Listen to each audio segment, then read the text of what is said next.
Bonjour à tous, merci pour cette introduction. Je suis ravi d'être là aujourd'hui aux côtés d'Élodie pour vous présenter des projets sur lesquels nous avons travaillé avec Carrefour en 2020. Donc le partenariat entre Google et Carrefour est un partenariat qui date de plusieurs années, mais l'année 2020 a été une année tellement en rupture qu'elle nous a amené à accélérer un certain nombre de projets, et notamment ceux que l'on souhaite partager avec vous aujourd'hui.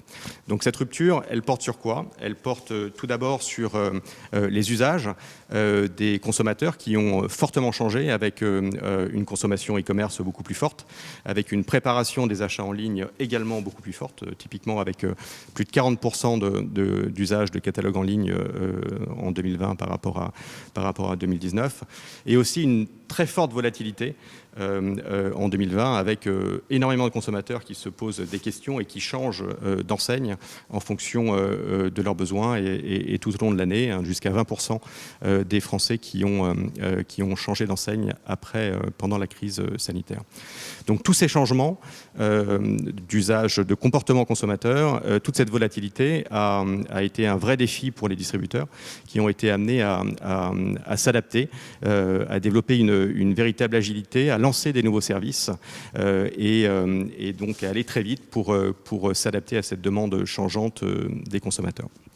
Élodie, vous avez été chez Carrefour aux premières loges de ces changements. Est-ce que tu peux nous en dire un peu plus? Alors effectivement, Arnaud, ce que tu décris, c'est tout à fait ce qu'on a observé chez Carrefour en 2020. On considère que c'est un changement et un cap majeur qui a été franchi par nos clients sur l'année 2020 et qu'il n'y aura pas en réalité de retour en arrière tant les nouveaux comportements ont été massivement adoptés. Pour vous donner quelques chiffres et quelques exemples, on a conquis au cœur de la crise en quelques semaines, en quelques mois, 700 000 nouveaux clients, ce qui ne s'était jamais produit dans cette ampleur, 700 000 clients qui n'avaient jamais en réalité auparavant fait leurs courses alimentaires online, donc ont complètement découvert ce nouveau canal. Ce qui est intéressant aussi, c'est que ces clients et une grande partie de nos clients sont devenus ce qu'on appelle mixtes, c'est-à-dire n'ont pas du tout remplacé le magasin par des achats online, mais ont cumulé les deux. Et ce que vous voyez, le plus 25%, c'est un client qui passe du magasin à des achats magasin et online, consomme davantage au total en fait chez Carrefour en cumulant ses achats magasin et e-commerce. Et on sait d'ailleurs qu'au cœur de la crise, beaucoup de nos magasins ont eu une part très importante de leur chiffre d'affaires fait en e-commerce. Pour certains magasins, ça peut représenter jusqu'à 20%.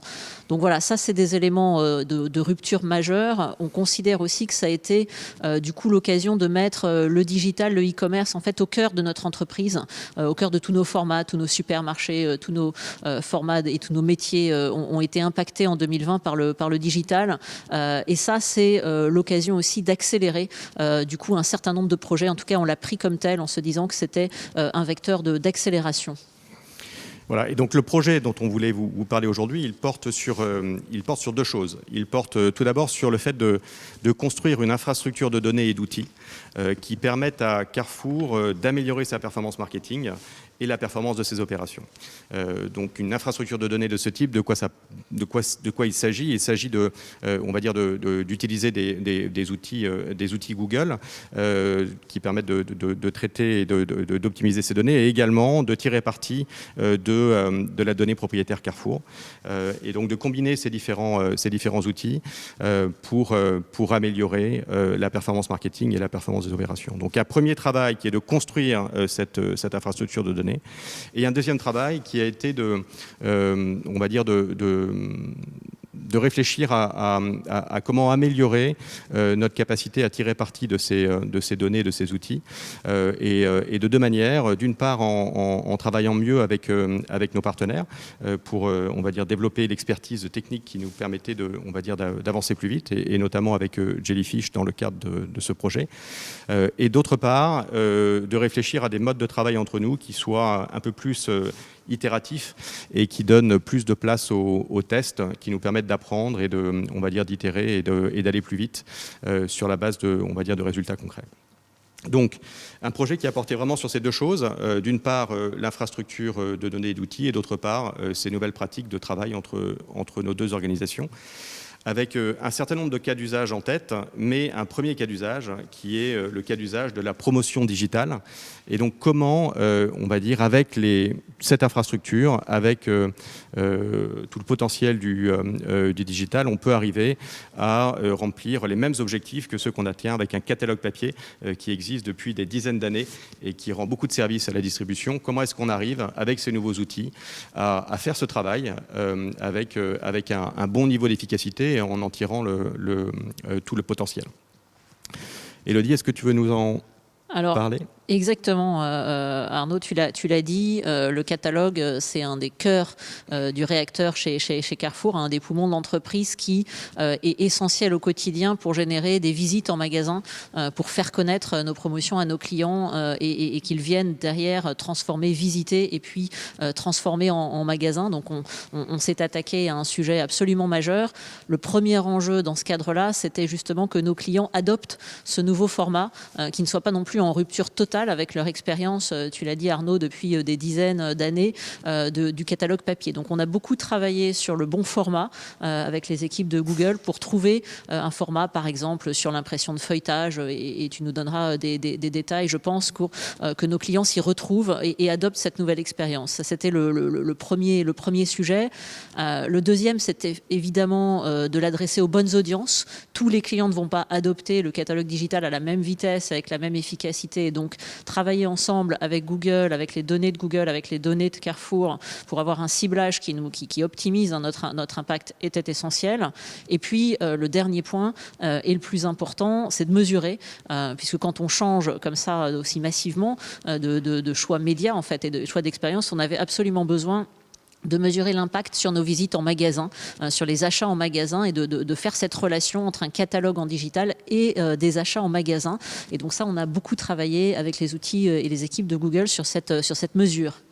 Voilà, donc la mesure est vraiment le premier point important sur lequel on a travaillé. Donc dans le cadre de ce projet, on a vraiment réfléchi sur toutes les étapes, on va dire, de la mécanique promotionnelle, hein, depuis comment on mesure, comment est-ce qu'on exécute et comment on automatise, et puis aussi comment est-ce qu'on travaille les formats publicitaires en tant que tels. Je pense que le premier point, effectivement, c'est la mesure, avec cet enjeu qui est de développer une manière qui nous permet de mesurer l'impact de tout ce qu'on fait sur les ventes en magasin et donc sur les points de vente.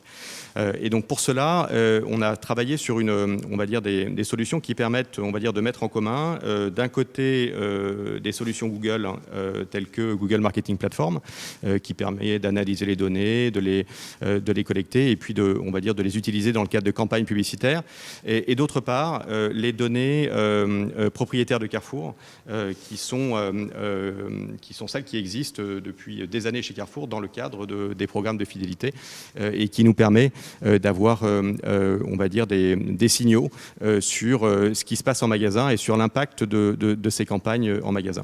Donc le premier travail a été vraiment de construire cette infrastructure qui permet on va dire, de connecter ces deux mondes, le monde du digital et du marketing et de l'activation en ligne et le monde, on va dire, du magasin et donc les ventes qui peuvent se passer dans un point de vente. Donc ça, c'est la première étape. Donc de réinventer, on va dire, cette mesure a été vraiment un point important et on va dire le départ de tout cela, puisqu'il nous faut ça pour pouvoir, on va dire, évaluer l'efficacité de tout ce qu'on fait. Sans mesure, on n'y arrive pas. Donc première étape, la mesure, avec, on va dire, ces données propriétaires Carrefour dans le cadre des cartes de fidélité et, on va dire, les outils Google, de Google Marketing Platform.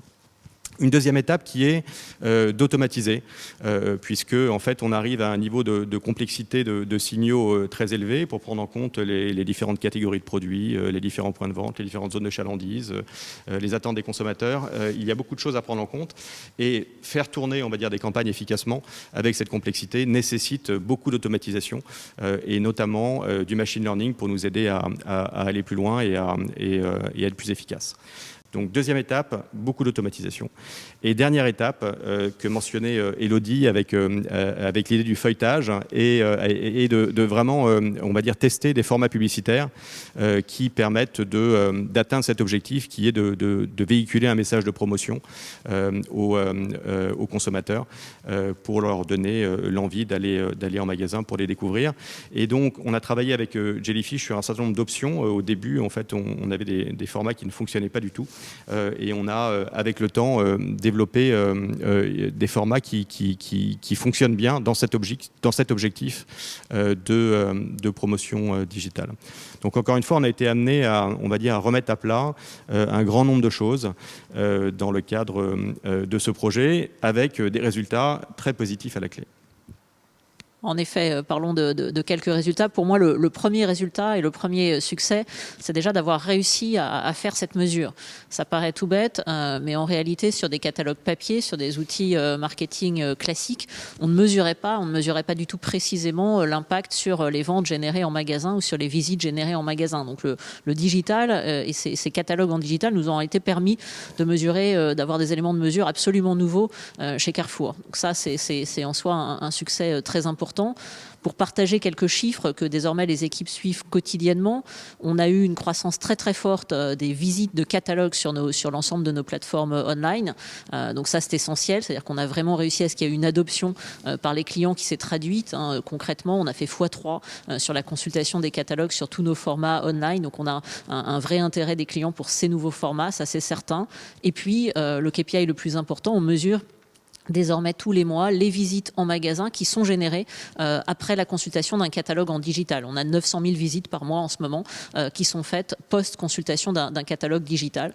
Donc pour moi, ces éléments de mesure, ça ouvre vraiment, au-delà d'ailleurs de ce cas d'usage, beaucoup d'opportunités sur le développement et l'évolution de nos sujets de promotion online. Donc on est ravis également de ces résultats de notre côté. Le fait on va dire d'apporter une vraie valeur au magasin avec nos outils est quelque chose qui est très important pour nous. Donc chez Google, on travaille avec des grands groupes comme Carrefour, mais on travaille aussi avec des commerces de proximité, avec des indépendants qui sont très nombreux à utiliser nos produits. Et on a travaillé d'ailleurs en 2020 avec les fédérations de commerçants pour, on va dire, les aider à augmenter leur visibilité et à augmenter leurs ventes. Et donc cette capacité à aider, on va dire, à la fois des indépendants, des petits commerces, mais aussi de l'autre côté des grands groupes est quelque chose qui est vraiment important. Et notre conviction, c'est que nos outils peuvent aider des responsables de magasins, qu'ils soient, on va dire, dans un grand groupe ou qu'ils soient indépendants. Et que ce premier exemple, qui est l'exemple du catalogue, on va dire, n'est qu'une première étape et qu'il y a beaucoup d'opportunités sur lesquelles on peut travailler tous ensemble pour mettre, on va dire, ces données et ces outils au service des responsables de magasins. Et donc, un deuxième cas d'usage que l'on voulait partager avec vous aujourd'hui avec Elodie et porte, on va dire, sur la proximité et donc sur de nouvelles, on va dire, de nouvelles idées qui nous permettent d'aller plus loin qu'uniquement la promotion. Exactement, Arnaud. Le magasin de proximité, c'est aussi notre métier chez Carrefour, avec plusieurs milliers de magasins de proximité qui ont comme problématique d'avoir une petite surface sur laquelle ils doivent proposer les bons produits, ceux qui correspondent précisément à leur zone de chalandise et à leur clientèle. Entre deux magasins de proximité, la clientèle n'est pas forcément la même, les produits achetés ne sont pas forcément les mêmes, et pourtant les clients veulent avoir le sentiment en venant que ça correspond exactement à leurs usages, et le commerçant, lui, évidemment, veut maximiser ses ventes et la rotation. Ce qu'on a fait, c'est développer avec notre lab chez Carrefour, et ce lab qui est en partenariat avec Google, un algorithme qui permet d'aider, d'accompagner les patrons de ces magasins de proximité à faire rentrer ou sortir tous les mois les références qui correspondent le mieux à leur clientèle. Et ça, on le fait avec des algorithmes qui comparent simplement le magasin à des magasins comparables, qui analysent les ventes et qui fait les meilleures recommandations. Je dis souvent, c'est le Netflix de l'assortiment. Un magasin se voit proposer les références qui sont le plus susceptibles de bien se vendre pour son magasin à lui, avec sa clientèle. Et ça, on le fait tourner avec des algorithmes qui se basent sur les milliers de magasins comparables. Donc voilà, c'est un exemple finalement assez complexe en termes de data, mais très simple et très impactant en termes de business. Voilà, donc peut-être en conclusion, on a été ravis avec Élodie de partager ces cas avec vous. On serait ravis d'en parler davantage avec ceux qui le souhaitent après cette discussion. Peut-être un message principal que l'on souhaitait que vous reteniez et que, on va dire, toutes ces technologies digitales qui sont parfois un peu compliquées et un peu abstraites peuvent avoir, on va dire, un impact très concret et très simple, à la fois pour des patrons de magasins et pour leurs clients, et en leur permettant vraiment d'améliorer leur service pour leurs différents clients. Merci à tous et puis merci à nos équipes qui au quotidien ont travaillé sur ces projets et qui ont délivré ces résultats. Merci à tous.